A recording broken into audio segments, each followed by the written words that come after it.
Welcome to F1 Blogs.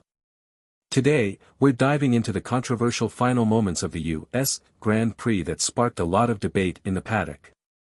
The fight for the last spot on the podium between Max Verstappen and Lando Norris took center stage, and it ended with a dramatic 5-second penalty for Norris, giving Verstappen the third place.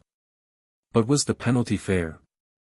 Let's break down the details and hear what Red Bull team boss Christian Horner had to say about it.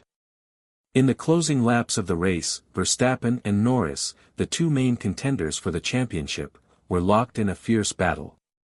Norris made a bold move on Verstappen, and both drivers ended up going off the track. When they rejoined, Norris was ahead, but he was soon hit with a 5-second penalty for overtaking off track, which ultimately handed Verstappen the podium finish. Norris and McLaren didn't agree with the penalty, and other teams, like Mercedes, also raised concerns about inconsistency in decision-making, especially when Verstappen is involved.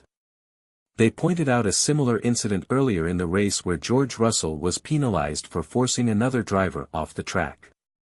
But this time, it was Norris who was blamed, and Verstappen came out on top. Christian Horner, Red Bull's team principal, stepped in to defend the decision. He reminded everyone that drivers are well aware of the rules, as these situations are often discussed in pre-race briefings. According to Horner, Norris should have immediately returned the position to Verstappen when both went off track. By not doing so, Norris left himself open to a penalty. Horner said, "The racing was great, but Lando clearly overtook off track, and the penalty was fair."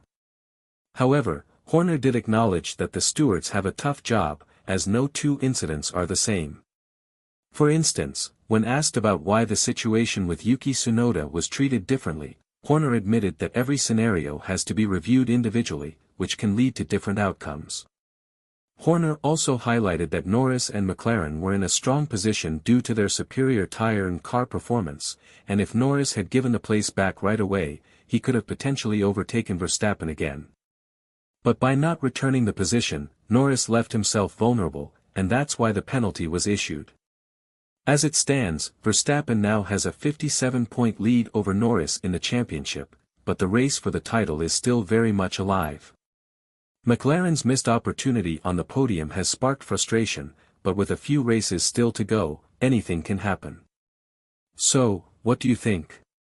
Was the penalty fair, or should Norris have kept his podium? Let us know in the comments below, and don't forget to subscribe to F1 Blogs for all the latest F1 news and analysis. Hit that subscribe button so you never miss a video.